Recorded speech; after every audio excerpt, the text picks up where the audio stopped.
Good afternoon, everybody.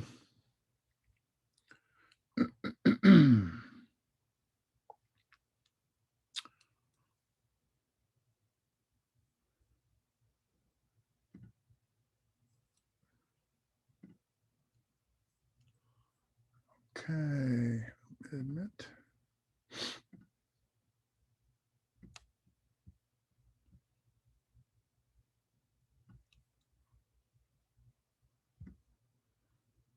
All right, how's everybody this afternoon? Good?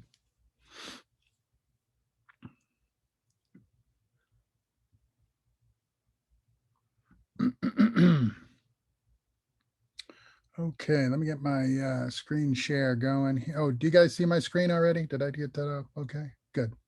All right, great. And I'm going to collapse this over here. And so today, today the topic is going to be the material from section 1.7, using filtration. So before I get started, though, I just wanted to ask if anybody had any carryover questions or issues that you wanted me to address from the last section, from the topic of choosing lenses and using lenses for cinematography. Anything carrying over from this last discussion we had before I get going? I just have a really quick one. Yeah. So our midterm exam was open for like 5 days, right? Like from Tuesday to Sunday. That sounds right. Let's look at it here really quick. Okay, just wanted to make sure. Thank you. It's due on the 12th, right? So it's available actually from the 6th, which is, let me look at my calendar here. I think that's next Tuesday or next Monday. Okay. So it'll be open here, right? And then it's going to close by Sunday night at midnight. Okay. So you'll have this whole week to access it at whatever, time is best for you. And it's 30 questions. So, and it's 30 questions up to section 1.7, which is filters, which is what I want to talk to you a little bit about today. And we really haven't, if you think about it, covered that much technical ground in the first few sections of the class. So there'll be questions about, the camera department as a whole, the positions, what people are doing in the department. There'll be some discussions about a little bit about your digital media card, not in any computational sense, but just how to, what are the identifying characteristics of the labeling associated with your, for instance, your SD cards. There'll be a couple of questions on lenses, a couple of questions on filters. There really isn't a whole lot to cover. So it should be a fairly quick and simple quiz for you, fairly straightforward. Okay. So yeah, it'll be open on Monday morning, I think at 9 a.m. I think is when it opens, and then it closes at midnight on Sunday. Okay. Now I'm going to keep moving forward though in the course of the semester. So I think on that Tuesday, there's nothing really to cover here. So this will be kind of like your quiz day, officially your quiz day. But I will want to be diving into section 1.9 by Thursday of that week, which will be talking about exposure control of your camera and so forth. So just bear that in mind, right? So you may, if you put off taking the quiz till later in the week, you may be hit with some new material that Thursday. It won't be on the midterm quiz, but you'll still have some new material to consider on that Thursday. Okay. Does that address your question? Yes, thank you. Okay, good. All right. Okay. So everybody's comfortable with the module from I'm going to say last week because I'm still in 16-week mode from the spring semester. But section 1.6, no carryover concerns or questions about lenses at this point in time.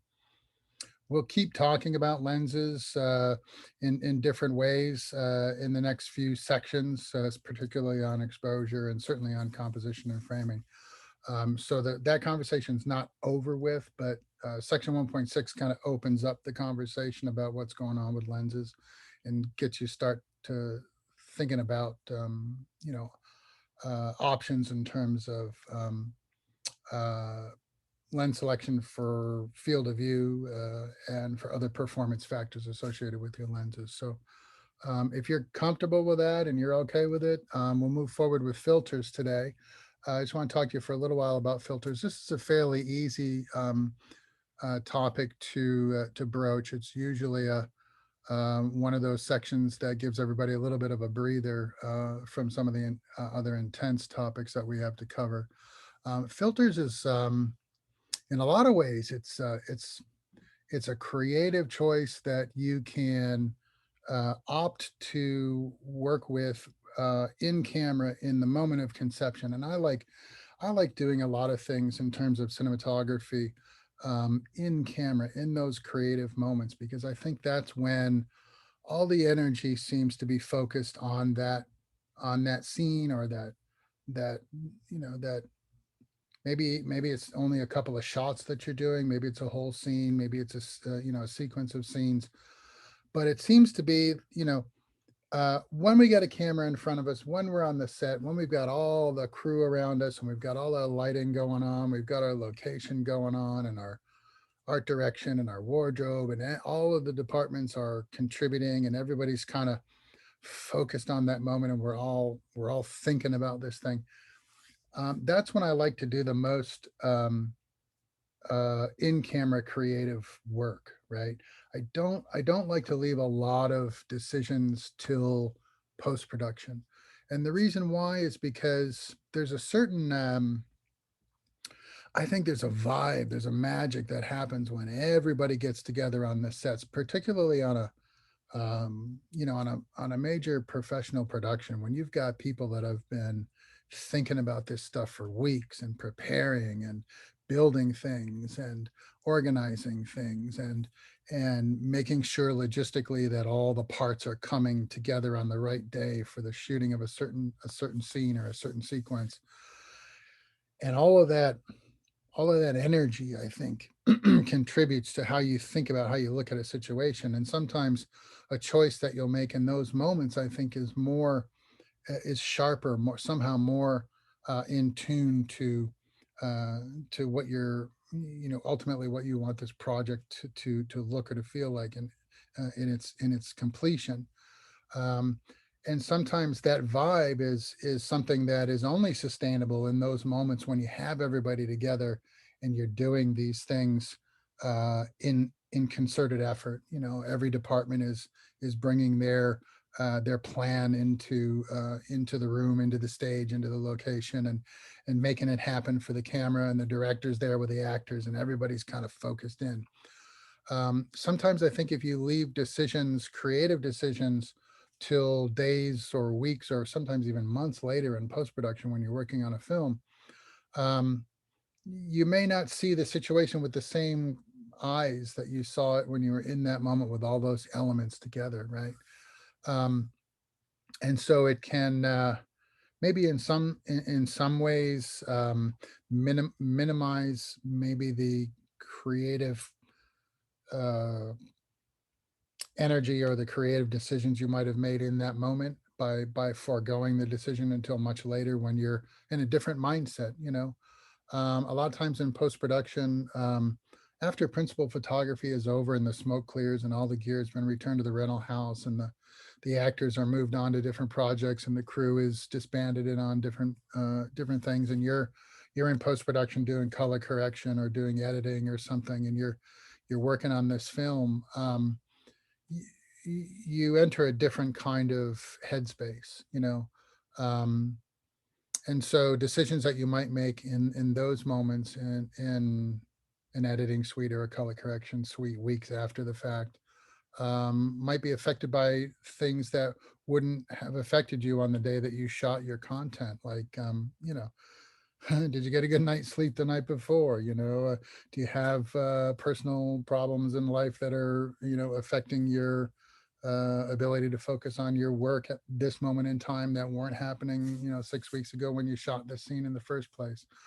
There's no telling what factors can come to play in post-production that wouldn't have been a factor at all for you when you were in principal photography. So For those reasons, I always like to make sure that if I'm going to make a creative decision, for instance, like an effect filter or something, I think it's always best to sort of make your best choice in the moment, and go with it. Trust your instincts.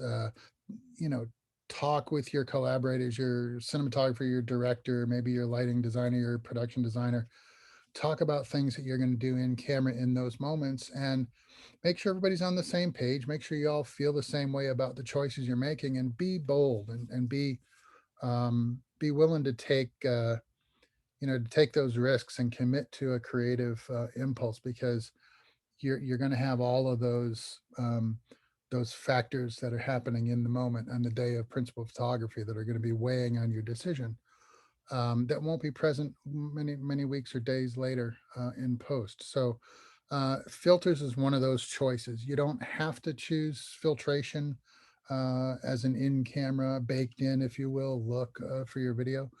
But I think sometimes if you have the right impulse or the right notion about the use of a color filter or a corrective filter, or particularly an exposure filter, for instance, those choices, you can be confident in making those decisions and move forward with those choices, and don't be worried about um, whether the choices were the best choice to make at the time. So much pressure is placed on folks, I notice, especially with some of these videos I look at on YouTube, where everybody's always worried about making the perfect decision and the perfect choice at the perfect moment all the time. Perfect, perfect, perfect. And I hear that word so often, it really makes me kind of uncomfortable, because this is not a perfect process. It's a process of experimentation and growth and reflection. And sometimes you make choices creatively that agree with your sensibilities now, but 5 years from now, you might not make the same choices given the same situation. And that's okay. That means that you're growing out of certain preferences and into others, and you're developing your sense of style and so forth. But I, I should just like to say, just never be afraid to make a decision, like something like filtration in the moment. I think these choices are best made in camera at the time, because they reflect your best judgment in the moments that you're creating your content. And I think over time you'll appreciate working that way, because you'll be able to see in your own body of work, um, your progression of understanding of your craft, your progression of your style. You'll be able to see, this is how I made images when I was a year into it, 3 years into it. And then you might look back at that body of work 10 years later and say, I do things a different way now, but I can certainly see who I was as a creative in those moments and in that time period. And I have that work to reflect that understanding. And it helps you with your own growth and your own perspective in terms of what your work is doing, and how it's changing over time, how it's evolving, and what directions you're moving in creatively. So I like the idea of making creative choices in camera, and just go ahead and go with it. Don't try to defer too much of your creativity to later, because who knows what kind of headspace you're going to be in later, as far as how you even feel about your own work. Sometimes you can be on a feature that'll last for weeks or months at a time, and you'll make a decision in month one, and then you'll be revisiting that decision in week 12 or 16 of a feature film production, and you just don't see the material in the same way. But you have to learn to trust your decisions when you make them, when you have all of the resources at your disposal in that moment, when you have the most feedback, that you can make a creative choice, and learn to trust yourself in those moments, and just go ahead and don't be afraid. Be bold. Do the thing. Learn from it. Like it, hate it. It doesn't really matter. All feedback is good information, right? So you decide to use color effect filtration for something in camera, and you decide, on your next movie that you just don't want to go that route. Well, maybe on your next movie, it's not an applicable choice to make anyway. So I think that's a really important point of view to remember when you're doing this kind of creative work, is just allow your choices to take shape. Look at them, sit with those decisions, see how you feel about them, share them with others, get critique, get feedback from others, your peers, your your clients, your competitors, whatever, and just learn to grow in this space creatively and use these materials as an extension of your creative intention, whatever it is, right? I think filters are a fun way to do that. They're a way to take your images just one step beyond ordinary. So we talked about how, choosing different kinds of lenses might be um, indicative of the way you want to see a scene in terms of a wide angle or a narrow field of view, isolated moments with narrow fields of view, wide fields of view for more informative points of view of sets or locations or whatever. And so lenses are going to give you a flexibility in terms of how you shape your images and how you put your images together. Filters are like, I think, the next step after you've sort of figured out what lensing you want to start trying. You might figure out what filtration is going to help you either manage your exposure issues or help you creatively with the look and the feel of the tone and the contrast of your image. And I'll show you what I mean with some of these filters. So we're going to talk about a few of them. We'll talk about there's basically, I think, probably 5 filters that are going to be really important to your process. I'm going to go over them in this keynote here, I think. There'll be color corrective filters. There will be filters for helping you manage exposure. There'll be filters that simply do color effects, and that can have some impact on your images. And then there'll be other filters that have sort of more subtle um, nuance that they can add to your images, like low contrast or diffusion, for instance. And we'll take a look at some of those specific types. Okay.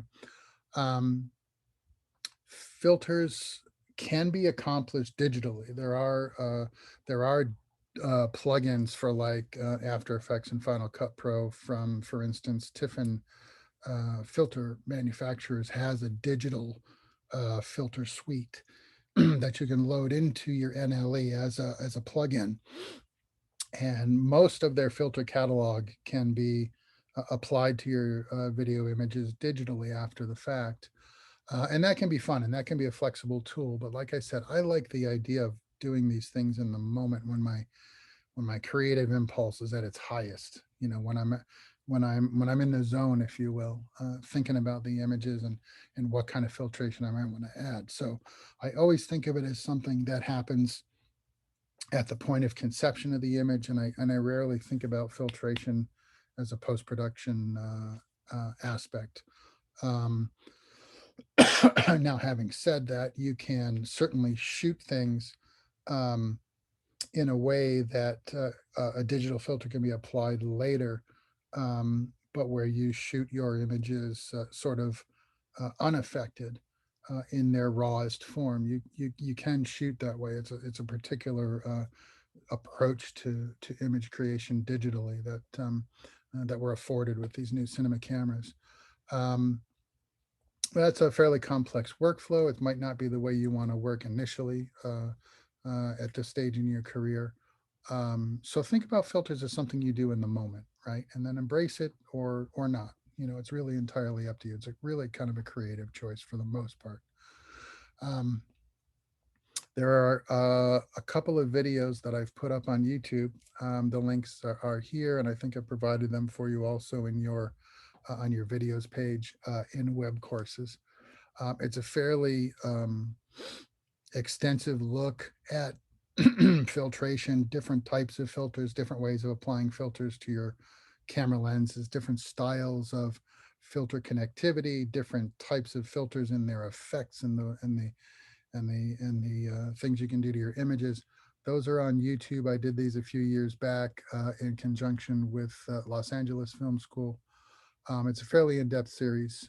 Check them out if you're interested. It's definitely information that goes above and beyond probably the context of what you need for this class.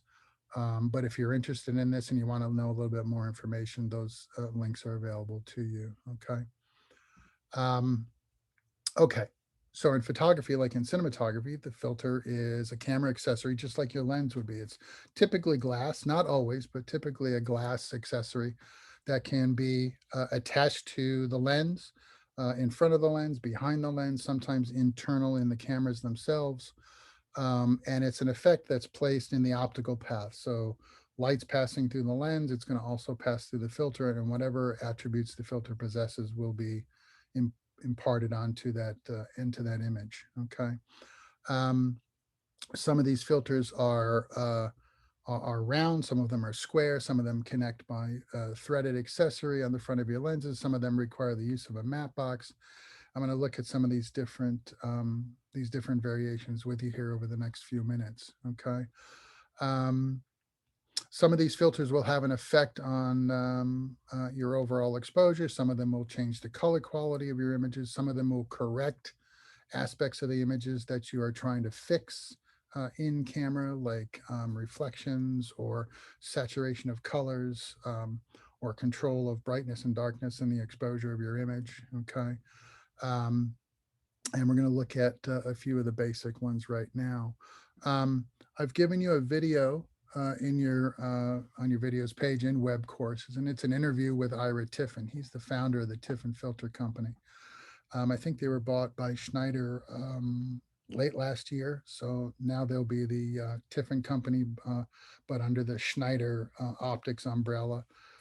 Schneider makes lenses, filters, a lot of different optical accessories for cinema cameras. And so they've kind of joined, economically joined forces at this point. But Ira gives a great interview here. And you can look at the video on web courses. And he's talking about how he started the Tiffin Filter Company. And he's talking about what he feels are the 5 absolutely necessary filters that you should have in your equipment arsenal when you're making digital cinematic images.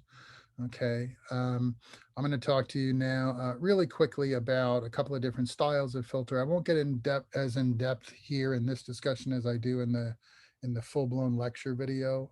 If you want to get all that information, you can check it out on web courses. But I wanted to show you a couple of different styles now, mostly the threaded round filters, the Cocon resin filters, and then the cut glass filters. Those are the most common styles you're going to encounter, and the ones that you guys have access to at UCF. So in the threaded round style, they're basically an accessory that goes on the front exterior of your lens. So for instance, let's say if you're going to be using like the FC1000 for your shooting assignments, you take off the lens hood, which just kind of clicks on sort of a bayonet action. And beneath that, you'll see I've already got a filter on this lens. It's just a clear protective filter. But basically, that's the functionality of a threaded round, is it goes on the outside of your lens. In this case, this is just a clear, like an ultraviolet filter, or a skylight filter, it's called. And the primary function of this filter is to just keep the front optic of your cinema glass from getting scratched or damaged. If you scratch the front of your lens significantly, it's something that could end up being showing an imperfection in your resulting images and videos. Okay, so sometimes you'll see a clear protective filter has been applied to a camera lens, maybe that you rent from the rental house or so forth. You can remove them, you can replace them with other types of filters, but that's the functionality of a threaded round. Is it goes on the front of your camera, and there'll be an accessory size associated with that. In this case, you can see this one says 62 with a circle and a slash through it. Okay, that means the accessory size, which is the diameter of the front of your lens, is 62 millimeters. And so that's a 62 millimeter threaded round skylight filter. You can see right there. And that just goes on the front of this FZ1000 to protect the onboard lens. So on this particular camera, this lens doesn't come off, right? So you don't have any accessory lens options. So if you scratch that front element on this lens, it's probably, this camera is probably going to be useless at that point if that scratch is big enough to show up on your images. So the clear filter is a nice idea for that. But what I've got here in this image on the screen right now are some basic effect filters. The one on top is is an 8-point star. There's a circular polarizer filter and a neutral density filter. Um, Threaded round filters a lot of times will come, and I keep mine in these little sort of organizer wallets, which makes it easy for me to sort of find what I'm looking for right away. I use silver Sharpie on the outside of these filter wallets, so I know what's inside. So ultraviolet filters in here, circular polarizers in here. W is for warming filter, and IR is for infrared cut filter, which reduces some of the infrared contamination on a digital sensor and cleans your images up, makes them look a little cleaner. But for instance, here's the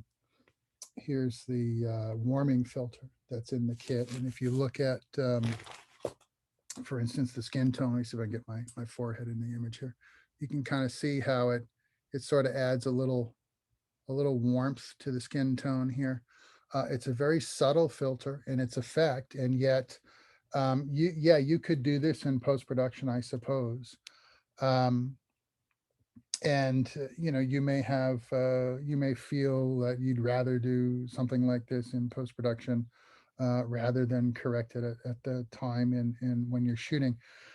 The thing that I've come to realize, though, is sometimes things like a warming filter can affect other aspects of the image and the way you think about the image when you do this in camera in the moment, particularly associated with skin tones, right? So if I'm looking at a subject and I feel like they might be better rendered with a little bit of a warmer effect, and I use a warming filter in camera, right away, the warming filter is going to show me in camera how this filter is going to help me sort of change the rendering aspects of the flesh tone in my subject. If I feel like the subject is a little too bright or washed out because there's not enough warmth in the skin tone itself, I might alter my lighting to sort of accommodate what I feel is a problem with the overall tone of the image.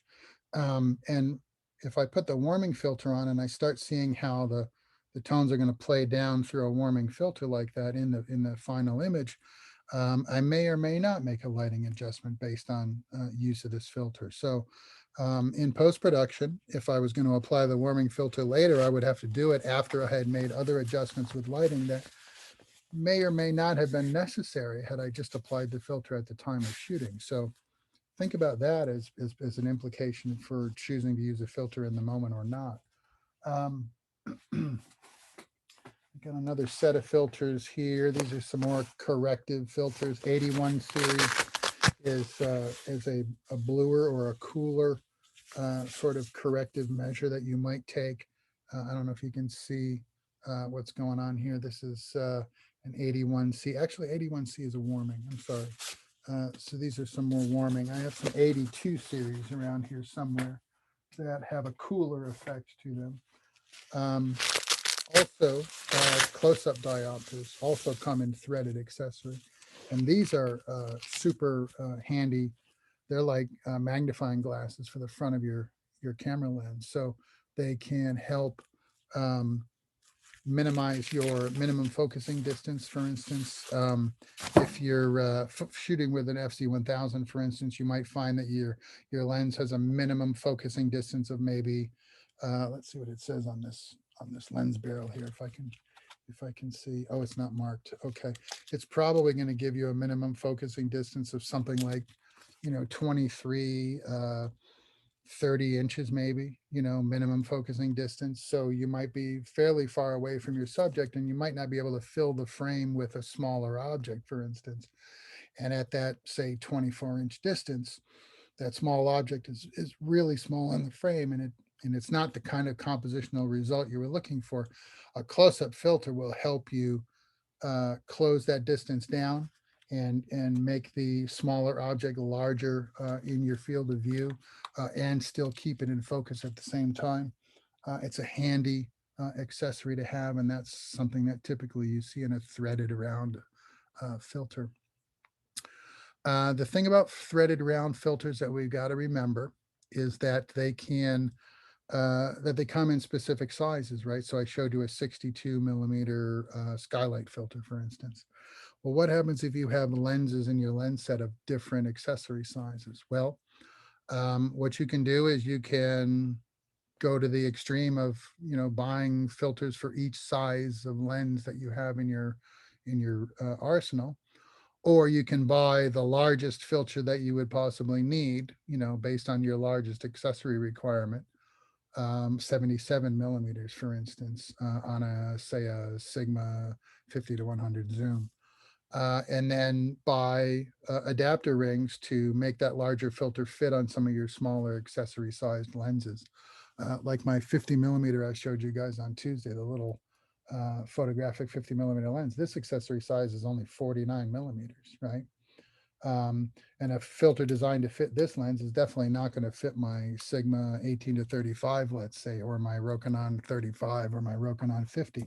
Those are 77 millimeter accessories. So I could do something like get a 77 millimeter filter, you know, um, which is big enough for my largest accessory diameter, and then step it down so that with a series of stepping rings, I could actually fit it to the smaller 50 millimeter if I had to, right?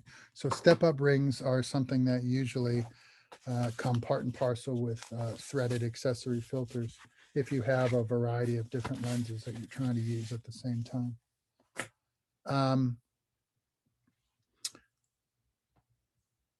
I'm going to skip over series 6 and 9 drop-ins. You guys won't encounter much of that anymore unless you're working in the experimental film department with some of those cameras have older lens hoods and matte boxes that take drop-in filters, but I'm not going to cover it here because you probably won't encounter those filters, if at all, at this point moving forward.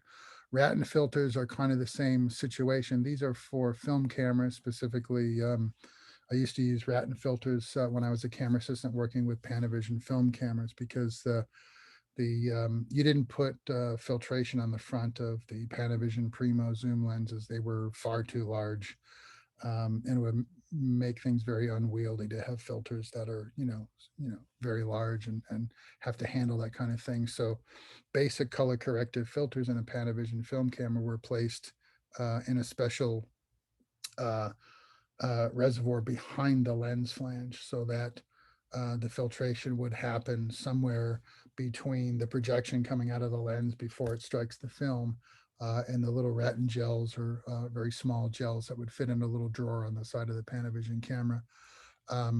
This is a little holder right here. You can see that's about the size of the end of my thumb, this little filter holder. And this fits actually into an Airy camera.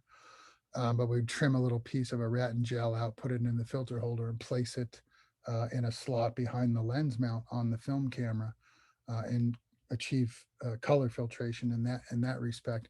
That's a film filtration technique that you again may not encounter in your career at this point moving forward, since the majority of the work seems to be on digital cinema cameras at this point. So I'll kind of skip over that section if you don't mind and take you to the Resin Cocon filter system, which is a little bit more flexible than your threaded round filter system.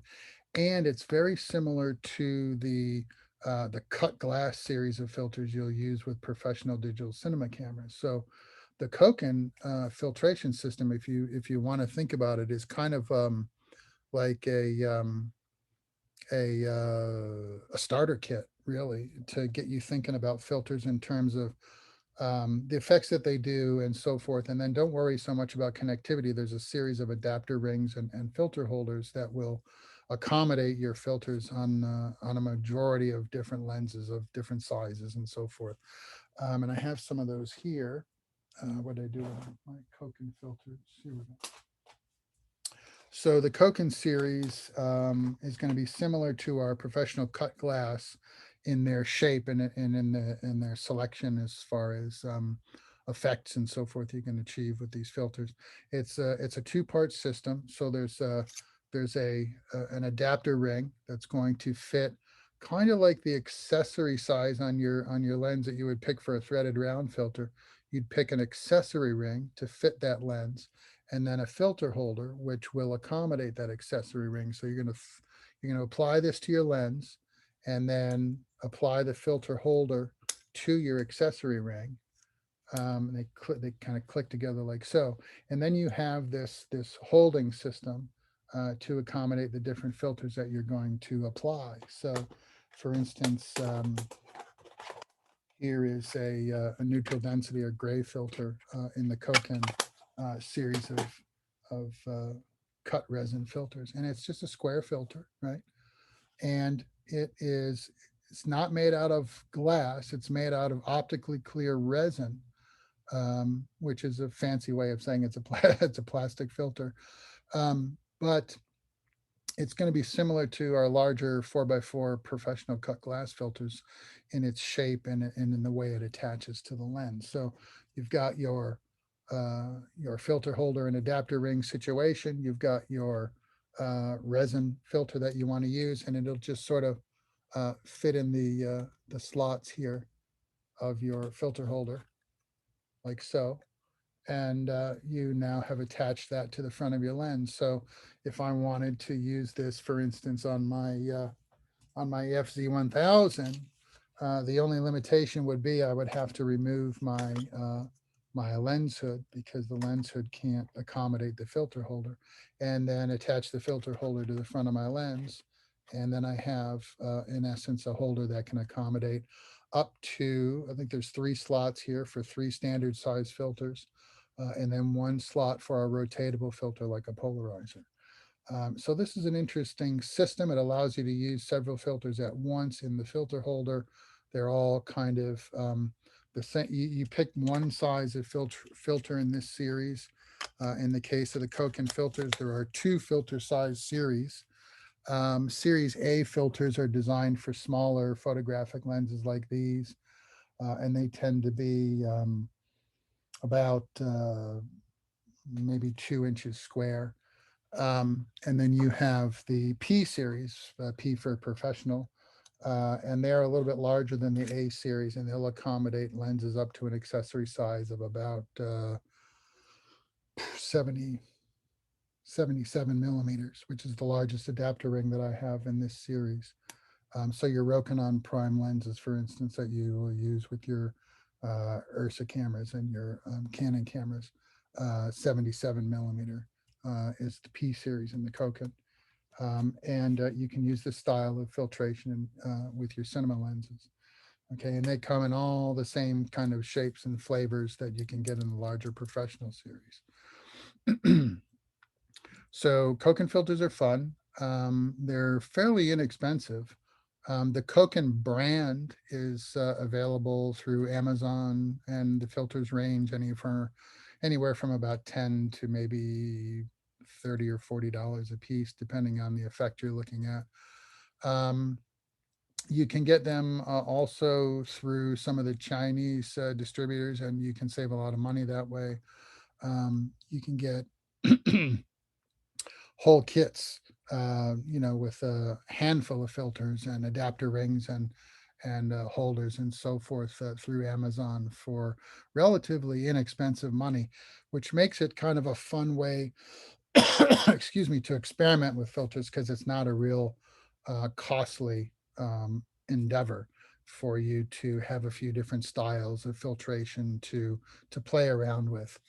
And to create images using these filters and see what you think, see how you feel about, how expressive you can be using filtration. There are some pretty handy filters, like for instance, here's a graduated filter from the Cocon series. You can see how it's clear on the bottom of the filter, and it's dark gray on the top of the filter. So if you're shooting out at the beach, for instance, and your skies are coming out really blown out in your video, you can use a graduated filter like this to darken up your sky, but leaving your foreground elements relatively unchanged by the filtration. And it's an interesting effect that I use a lot of times outside shooting video in really bright situations like the beach, for instance. So Cocon filters are going to be sort of the small scale version of the cut glass stuff that we use routinely with our cinema cameras. And usually cut glass filters come in individual sort of, these are Cordura wallets, for instance.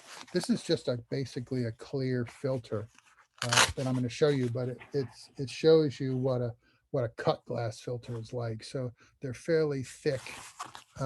They're made out of optically clear tempered glass. They have different effects that you can achieve with these filters. And these are 4 by 4 inches, 4 by 4 inches square. So this is at the smaller end of the professional scale. They go all the way up to 6 by 6 inches in dimension for large matte boxes and some of the really large cinema zooms that are out there, like the Optimo Primo 25 to 250, for instance, has a massive front element. And so you couldn't put a 4 by 4 cut glass filter in front of a zoom lens like that. You'd definitely need the larger Tiffin or Schneider 6 by 6 filtration and a matte box to accommodate filters of that size. But we generally tend to use 4 by 4 filters for 16 mm film, and for digital cinematography, for the most part, 4 by 4 is adequate for just about anything you're going to want to do, except some of the anamorphic options that are out there now for digital cinema, where you might want a more rectangular filter. And then we have cut glass filters in 4 by 5.65 mm, which is more rectangular, to accommodate a lens with a wider field of view, like an anamorphic prime lens, for instance. But you guys have a lot of 4 by 4 cut glass stuff at UCF to play with. So they come in a lot of different varieties as well. Graduated filters, color correction filters, color effect filters, exposure control filters, and so forth. Okay. One of the most common filters you'll see in cut glass are going to be the neutral density filters. And what they do is they help you manage the brightness of your overall image. So if you're outside shooting exterior and you want to, without affecting the principal controls of the camera, like your aperture and your shutter angle and so forth, which we'll talk about after your midterm. If you just want to control brightness and darkness of your image, a lot of times that's an easy fix using what we call neutral density filters. So this picture here on the screen is showing you a set of Panavision rectangular 4 by 5.65 neutral density filters for their digital cinema camera. This is a 4 by 4 neutral density filter. This is a we call it an ND 0.3, or a one-stop exposure reduction neutral density filter. And basically you can see what it does. It just adds gray neutral tone to the image and makes it a little bit darker. So if you have some highlights that are kind of getting out of control, like you see the key light on my forehead's kind of creating a bit of a shiner there, with the neutral density filter, you can control exposure by darkening the image just slightly in that regard, and managing to keep all of those highlights in check. It's kind of like putting sunglasses on your lens, right? Mostly you're going to use these outside for exterior shooting, not so much indoors. It's a little easier to control lighting indoors than it is outside. So neutral density filters for exterior shooting are going to be a fairly common accessory for you to have in your camera bag if you're shooting your projects and so forth. They come in a variety of densities. This is about the thinnest density, a one-stop reduction of exposure, ND3 it's called, or an ND2X. They go all the way up to 16X, which is four-stop reduction in exposure. It's a very dark filter, kind of like the one that you see in the image here. That's for really bright sunny days when you're shooting outside and you've got way more sunlight than you need to make images. And it helps you to use different exposure controls that you might find more applicable to your situation. When we talk about exposure control, I'll start talking to you about things like depth of field. Depth of field is an aspect of sharpness or apparent sharpness in your image that is the direct result of the apertures that you select on your lens. So There will be times when you'll want specific apertures to select on your lens for something like depth of focus control of your image. And an overabundance of light will be fighting against your the choices you might make in terms of aperture selection. So we use neutral density filters to help us control how much light is striking the image sensor, reduce the amount of light to manageable levels, and then we can play with the controls of the camera like aperture to give us specific depth of field control that we wouldn't have ordinarily. Okay, so filtration can have that kind of effect on your images in terms of tonal contrast and brightness control, as well as things like creative color selection and so forth. Just as a sidebar, here's a 6x6 filter here. You can see a very large filter holder applied to the front of this DSLR that he's using, and he's got a 6x6 filter in front of him to probably accommodate a very wide angle lens. Sometimes some of the larger or the wider digital lenses that we have, like the Rokinon 10 millimeter or 14 millimeter, are simply too wide of a field of view to use a 4x4 filter. You'll see the corners, you'll get edge vignetting on a 4x4 filter. So in a case like that, you might want a 6x6 filter stage on your matte box to accommodate a larger filter that can allow that lens to see its full wide field of view without darkening the corners of your image. So that's a 6x6 cut glass filter. Cut glass filters rely on the use of a matte box. So if you're running around like this, you know, if this is your mode of function and you're keeping it light and keeping it sort of discreet, maybe you're shooting at a concert or something and you don't want to draw a lot of attention to yourself, so you're only kind of running around with a handheld camera like so. Obviously, you're probably not going to want to have a matte box situation on this camera. It makes it kind of big and unwieldy to just run around handheld like this. So threaded filters are going to be your smartest option here. But if you're shooting, you know, if you're shooting in a studio, if you're shooting a film project and you've got some camera assistants and everybody to help you with managing the camera parts and accessories and what you've got going on, the matte box is going to give you some really great flexibility. So it's going to be a situation where you're working, say, with, you know, rod bed system, follow focus, your matte box situation here. And the matte box specifically is what you're going to be using to hold your cut glass filters. So this is a Schneider Century 4x4 matte box, and it rides on the rods that support the rod bed and hold your camera in place and allow you to attach your follow focus. But it also has these little trays on board, which will hold your accessory filters. So I think I've got loaded in the front tray here. I have a clear filter, an optical, we call it an optical flat. I usually keep an optical flat in my matte box because it protects the front of my cinema lens from debris or from flying objects, especially if we're doing like um,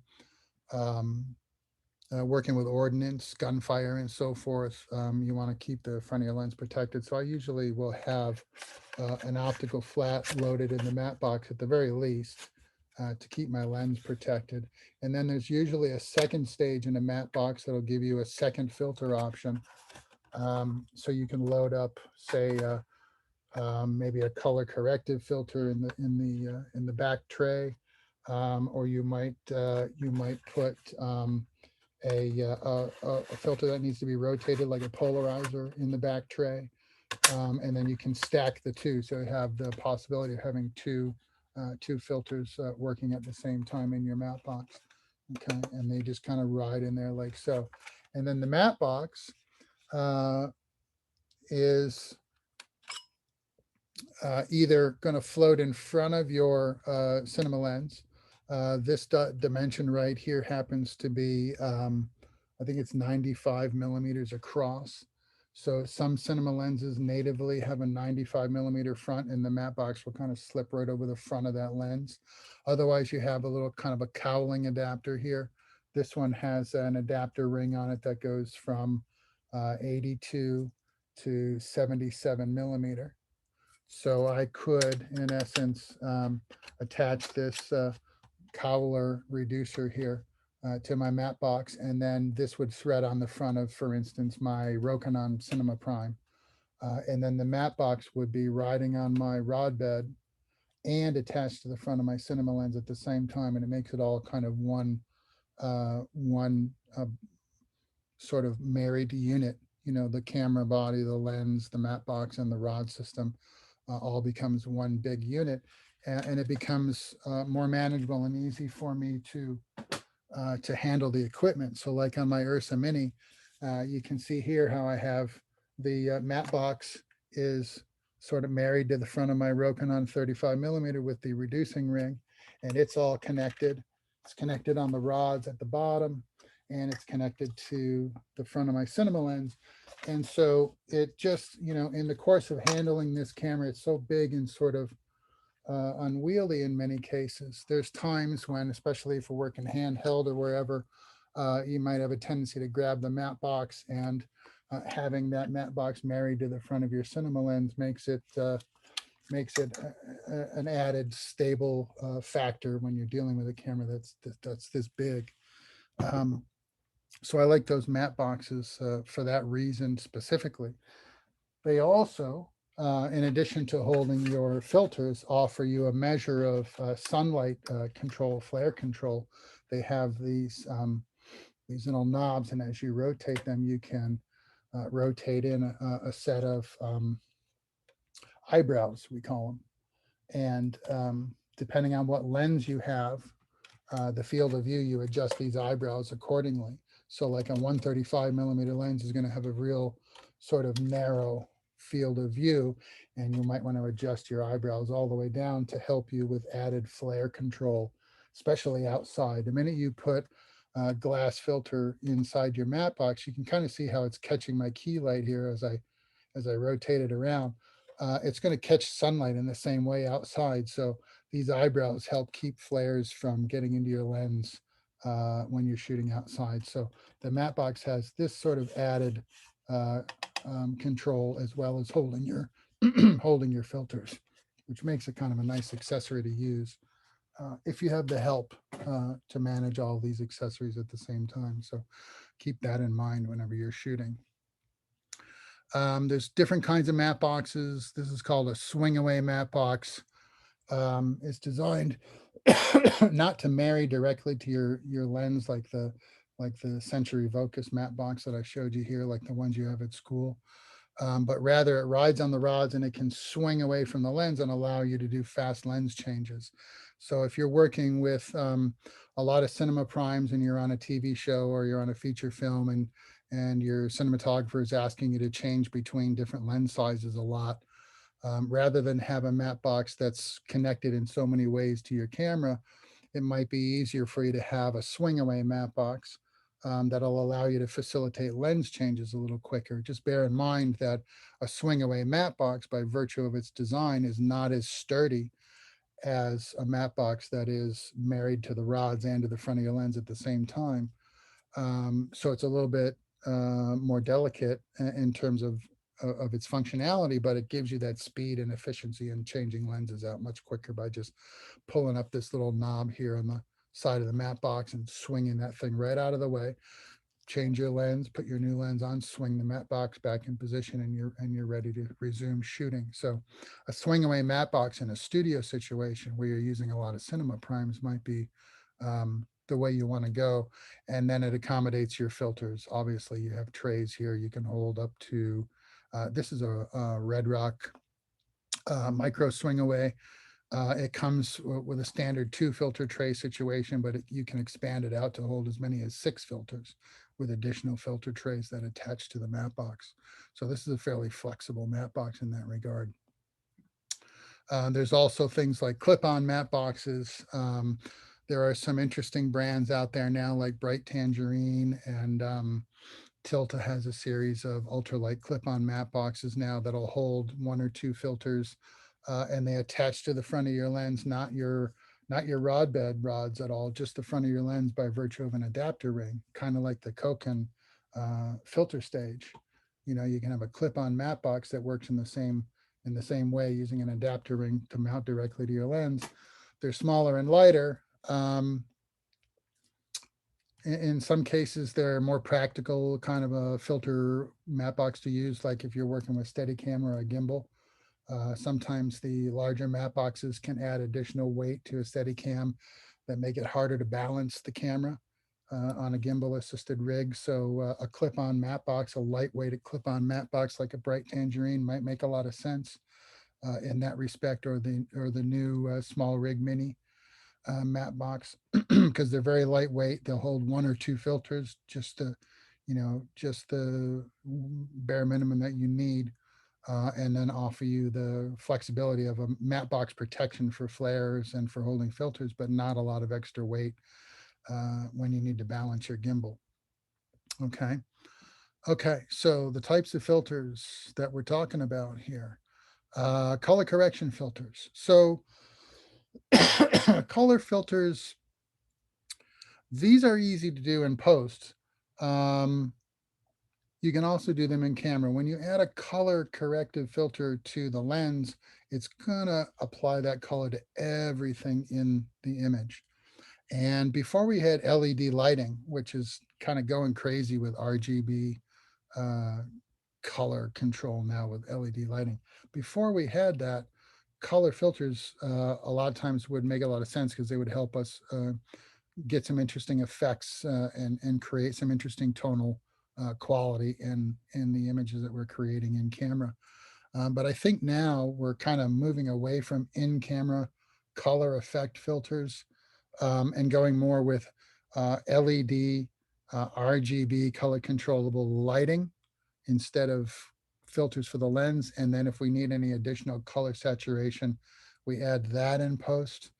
And so this feature right here, I think, is sort of transcended camera filtration and become more of a lighting thing now. And I've been playing with these Pavo tubes lately from like Nanlite, for instance, that have RGB color control, and you can get 256 possible color varieties in your output of your LED tubes.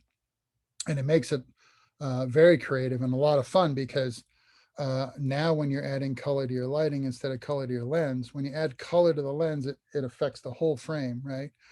But you can have a frame that's lit predominantly with white light and then just have some color splashes here and there from individual fixtures that have different color control applied to it.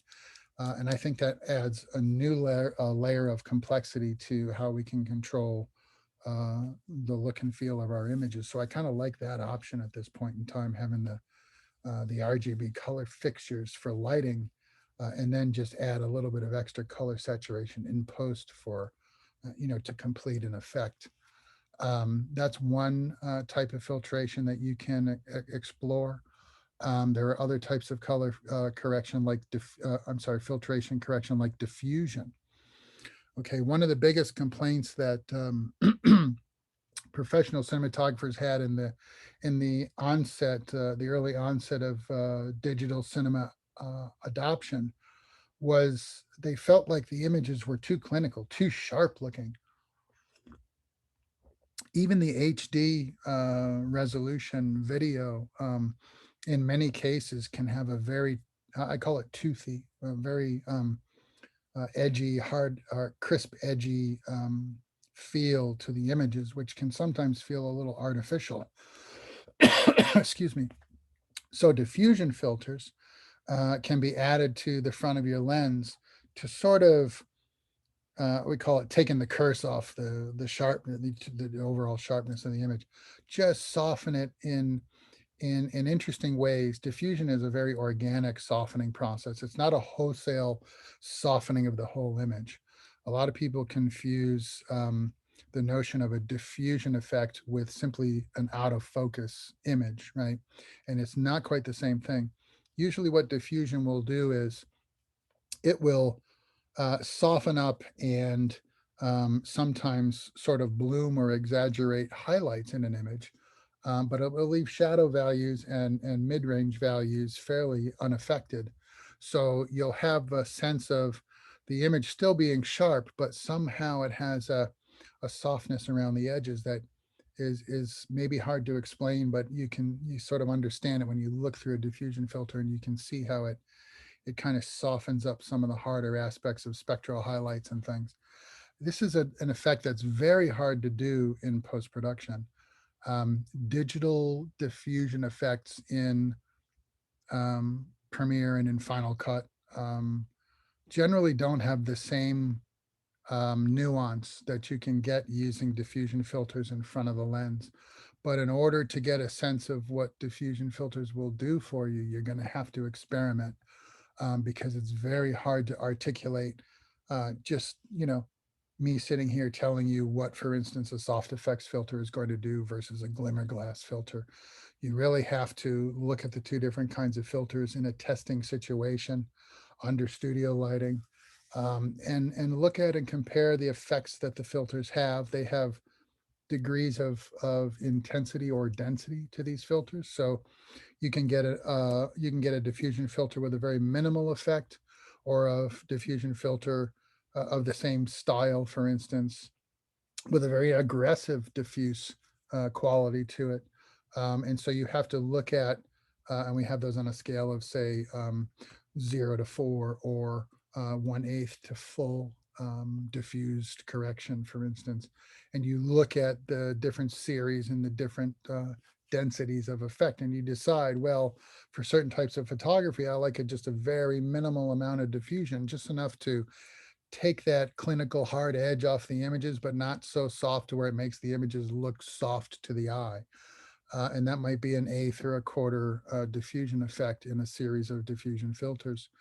In order for you to get a sense of what that is, I've given you a video to look at on your videos page, and it's called the Tiffin diffusion effect. It was done in 1080p.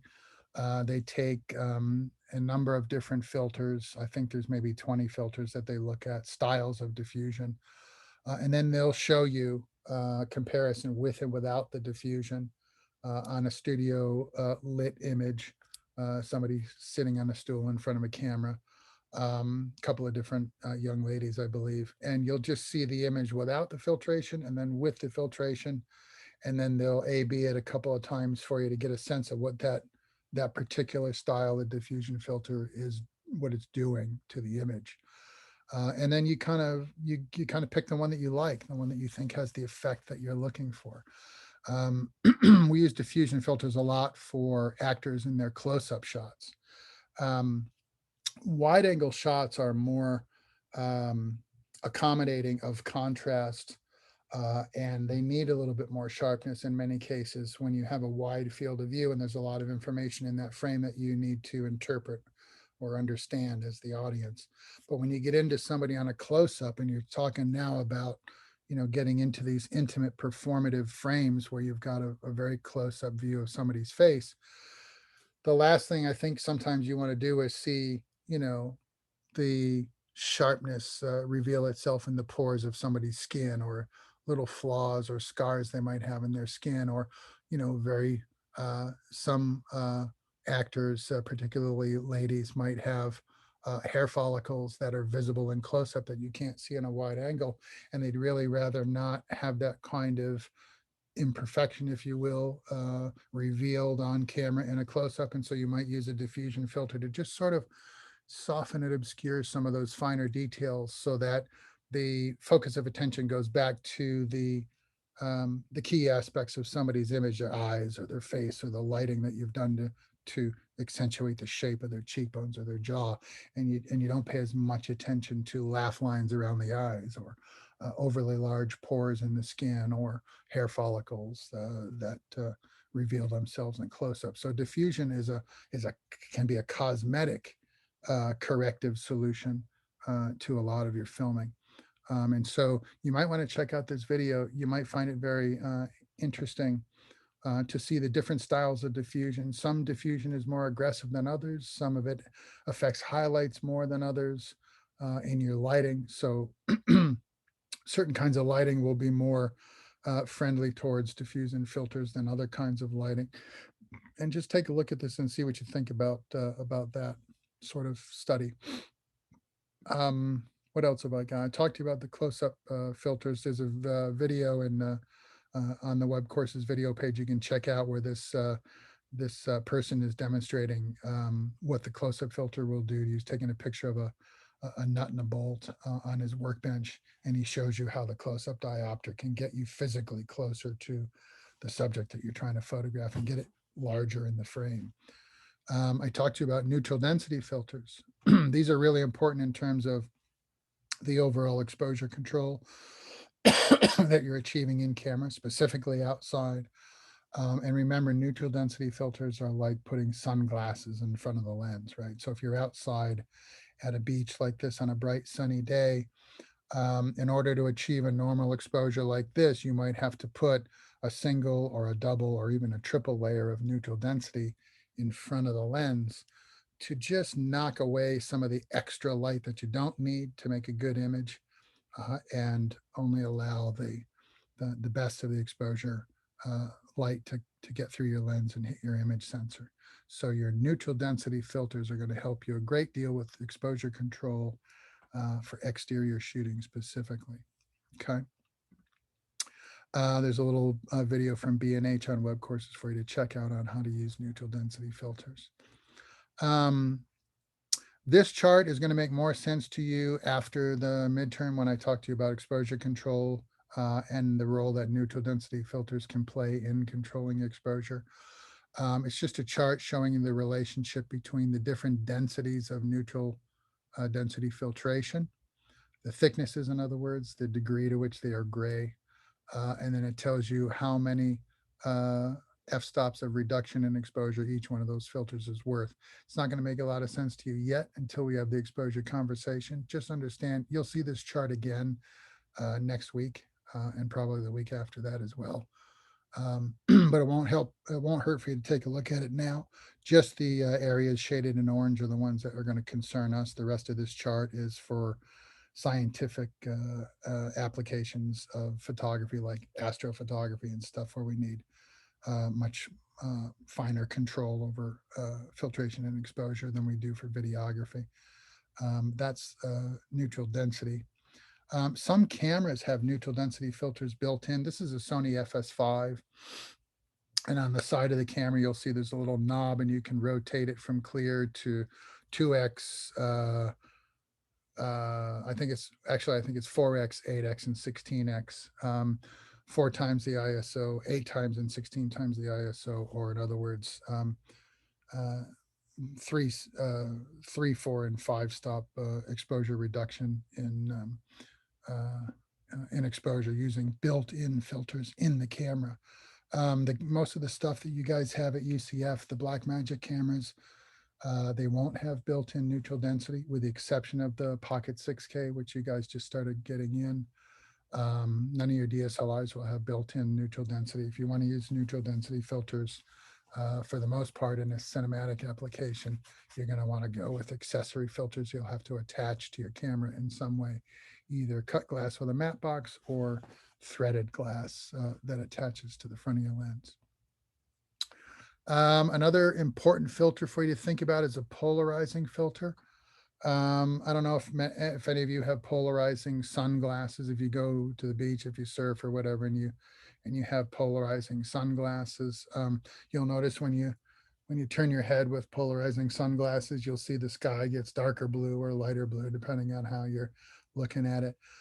What a polarizer is doing is taking a lot of the diffuse light vectors that are coming through your lens and only takes the ones that are coming straight through the lens that have the least amount of reflection.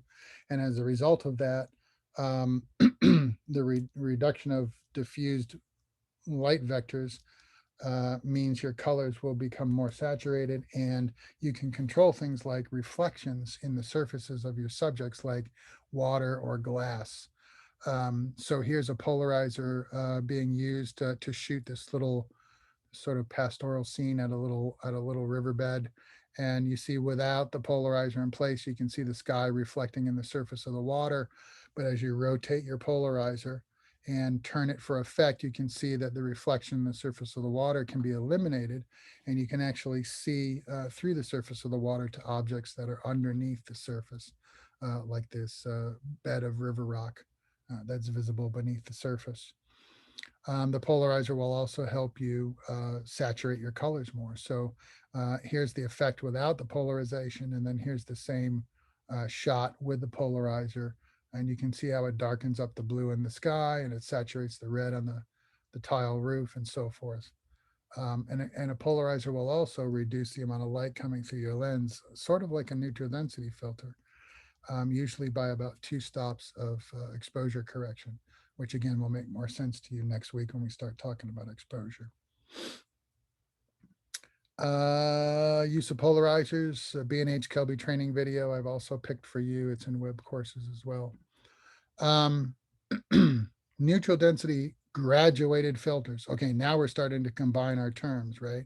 So we talked about a neutral density filter being an exposure reducing filter. I showed you a Cocon graduated filter already. The idea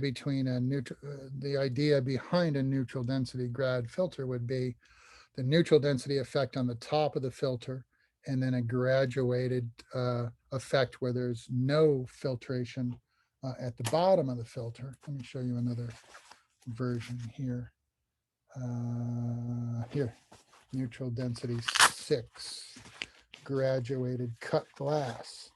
So here's a 4x4 ND grad, and you can kind of see, take a white box maybe and show you, you can see how at the top of the filter, it has neutral density applied to it. And then at the bottom of the filter, it's clear. So that you could, for instance, darken up the skies outside on a day exterior shot, for instance, or you can turn it upside down and you can reduce the exposure glare off of the water. Let's say if you're shooting on a boat, let's say, and you expose for the sky, but you have a lot of spectral highlights in the water, you know, you can use the filter in that way. There's lots of different ways you can use a graduated neutral density filter. It's just another tool in your toolbox of filters that you can apply to your image. But you can see here in the graphic that I have on the screen, so without the ND filter, the sky is quite a bit brighter. Maybe you lose some detail in the clouds, for instance, up here in your image. So you would apply say the 2-stop neutral density grad. It will darken up the sky, make it look more serious and brooding, but it doesn't do anything to the foreground for the most part. It'll keep your foreground exposure fairly consistent. So neutral density filters can be a lot of help in that regard. Here it is showing you, again, how to retain detail in the clouds while at the same time having, you know, the correct exposure in the foreground just by adding the neutral density grad. I think this is a really handy tool. I don't think I ever go anywhere without a neutral density ND6 grad in my camera bag. It's a handy filter to have around for just this kind of instance. What else can I show you? I talked to you a little bit about the Skylight filter, which I had on my FC1000 just to protect the front of the lens. An ultraviolet filter is very similar in that regard. It appears to be a fairly clear and unambiguous filter, but really what it'll do is if you put a UV filter on the front of your lens, or you're shooting outside, for instance, doing a lot of sort of wide shots of scenery and location work, you can see how in the distance sometimes objects can look kind of hazy.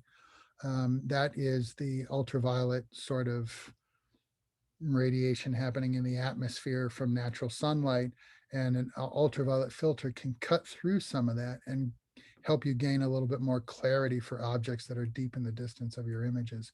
So while it looks like a clear protective filter, and you can use it as such, outside for particularly wide shots where there's a lot of detail in the distance, it can help clean up and restore some of the proper color saturation and contrast to details deep in the distance of your images. Low contrast filters, they're kind of like diffusion. Again, a lot of cinematographers have a problem with the over clinical sharpness of 4K, 6K, 8K resolution images, and they'll choose a Locon filter, which will help to um, just tone down that edge sharpness, that brittleness in the image that you get from high resolution video. Um, they're not a real common tool yet, particularly amongst film students and so forth. It tends to be something that you'll see cinematographers use that have been sort of at the game for a while, and they kind of really have a really good idea of what their cameras are doing and how the images are performing out of their chosen equipment. And they might apply Locon filters as an added measure of very fine, nuanced control over the overall image itself, something they can do in camera and don't have to worry about dealing with later in post. You don't want to necessarily apply softness to an image in post. What it'll do is broadly and wholesale across the whole image, it'll really, what it'll do is just reduce the sharpness overall of your image. And a Locon filter tends to work in the highlights and the shadows and leaves the midtones sort of unaffected by the effect of the filter itself. So there's not a wholesale softening in the image with a Locon filter. It's doing very subtle things to highlights and very subtle things to detail in the shadows exclusively. Okay, so there's a time and a place for a Locon filter. You probably won't feel the need to use these anytime soon. But as your as your taste and as your understanding of crafting digital images matures, as your preferences start to become a little bit more specific, and as your time and experience with creating digital images becomes more um, informed, you may start experimenting with Locon filters to help you with just just the subtlest of highlight and shadow control over your image that you can't really achieve any other way. Um, but Locon filters are something that you may deal with at some point in your not too distant future, I don't think. Um, so filters now is um, going to open up the conversation that we're going to have after your midterm about exposure control on your camera, manual exposure control over your camera. Okay. Um, so I'm not going to get into this today, but this is sort of a precursor to a conversation that we will have a week from now. Um, and so start thinking about filters from the creative standpoint, and then understand that filters are going to have a little bit more far-reaching effect for you in terms of how you can control the tonality of your images as well. We can do we can control the quality of images tonally through lighting, through filtration, through exposure in the camera. There's lots of different ways ultimately that we can control the look of our images and exactly how we want these images to feel for our audience and what kind of information we want to parlay to the audience through the use of these conventions, filtration, exposure, and lighting. Okay.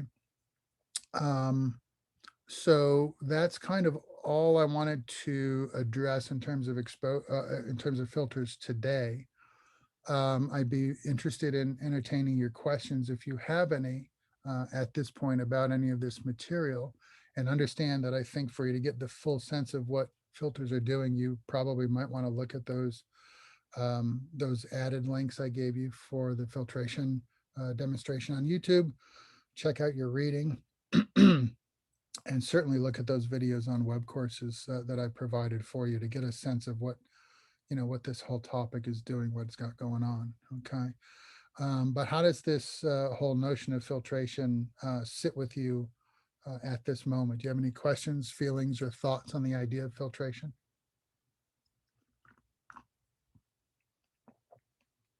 No. Okay. Any questions about anything that I've covered here today or anything that we looked at on Tuesday? No? Okay. Am I doing that good of a job, or do you just want to get out of here? Either way is good. Okay. Then I think that's all I've got for you today. Reach out to me through email, through web courses if you've got questions. There is a review video for the midterm quiz. It's under section 1.8. I think it's a 2-hour lecture covering, the first 7 sections of cinematography 1. But if you have any questions about that or any other questions you want to forward to me through email, I'll be happy to address those for you. If you don't have any questions, and if there's nothing for me, should we adjourn this meeting for this afternoon?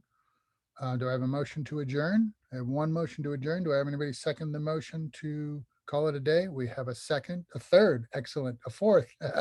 Okay, great, folks. Thanks so much for your time and attention. I appreciate it. Have a good afternoon.